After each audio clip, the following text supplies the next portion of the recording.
Hey, welcome back to the Ready State. I want to talk about using an elevated front foot to change sort of the demands on the hip.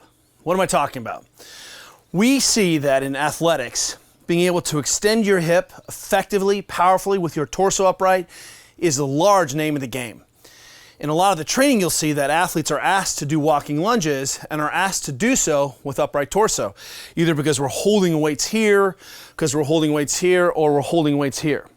So what I'm seeing a lot is that if we don't have athletes who have good hip extension, sometimes when we're programming work that looks like a lunge, what's really happening is athletes are loading the front leg, but not effectively loading the back leg. We need athletes to be able to train, we need people to be able to train and actually have competency through this foot. So one of the things that we do, as you've seen, is that we'll spend time really talking about being 50-50 with our athletes. Can you be 50% front, 50% back? That intrinsic cue gives the athletes feeling and feedback around, oh, I don't have any weight through my front leg, so I can either constrain the environment to get the torso totally upright and force them back, or I say, hey, even if I'm here, can I be shifting so that I'm equally distributing my weight? Okay. But what we see oftentimes is that if we put athletes in those positions, they will hide and not actually load the back leg. Enter the box. So if you are familiar with the work of Frans Bosch, you'll see that a lot of the work that he does with his athletes is about getting into what we call the pelvic lock position. So when I'm sprinting and running, this hip at end range makes this hip more functional, allows it basically stabilize the hip so it can be super powerful. That's one of the ways that we work on some of these end range positions. In his thinking, he's figured out how to make this more possible by elevating the athlete in the front. Now I don't have to have as much range. Suddenly I can get into this pelvic lock position. So in his language that works. But what we see is that when we elevate the front leg, is suddenly the whole system is being tipped up.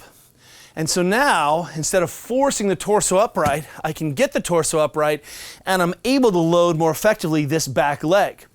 So as we're trying to look into our athletic population and say, hey, what movement, what shapes do we need to value a little bit more, we're seeing that the elevation or the bias towards spending time in a split position is so effective, right? And certainly there's a dearth of it in our athletic training, and our athletes aren't very competent there as we sit in more and more flex. It's not an accident that Mike Boyle spent a lot of time doing an elevated rear foot squat, realizing that maybe, hey, he thought he was solving a squat problem, I'm sure he was, but secretly, I think he was improving the loading through the back leg by getting these athletes to spend more time in extension. Look at the work of Cal Dietz and et al., even the strength and conditioning coach at the University of Indiana, spending a lot more time in these split positions, in these athletic positions. Recently we had MMA fighter Zhang Weilier in this position as an isometric, loading, by coming up on the toe, she was loading the fascia, loading the arch, but by coming up on the toe, she was loading this front line, making this a de facto pelvic lock without having to elevate.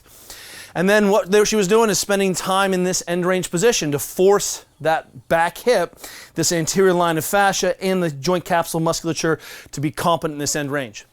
For us, we love these elevated positions because, again, without having to cue it, I suddenly have a lot more load through this back leg. So working on pressing in that position, etc. One of the earliest mobility ones we ever did with the, it may have been Adrian Bosman, was we spent time in this position up on a box. And it's not an accident that we have identified, even in supple leopard, we have an elevated version of our anterior band distraction, and the reason is it forces a lot more load through the back. So if you're doing some of our classic band work, trying to get a little bit more emphasis on the back leg, all you need to do, right, is get into this classic setup, take the front leg up on a box, and suddenly now, because the front foot is elevated, we're able to get a lot more load through this fascia in this long line. And it looks different, it feels better, because you'll see that when we put people into this position on the ground, what ends up happening is they tend to fold forward and they really struggle to get the torso upright. So sometimes we don't actually capture stiffness or emphasis in some of these tissues. So with this foot, now I can get the foot straight. I can control this, right? Like I'm running, not like I'm dumping. This is a great skill transfer exercise for our Olympic lifts. But if I need to open up the hip for a minute, I can do this with these end range isometrics. Butt is on, belly is tight, loaded positions. This isn't just hanging on the tissue willy-nilly and loosey-goosey. That butt squeeze teaches my brain to be able to own all the positions that I have or have access to while simultaneously mobilizing these positions. So up your game, long way of saying elevating that front foot will bias the back leg. Probably should be doing that in some of your training anyway. Also easy to mobilize in this position. See you guys tomorrow.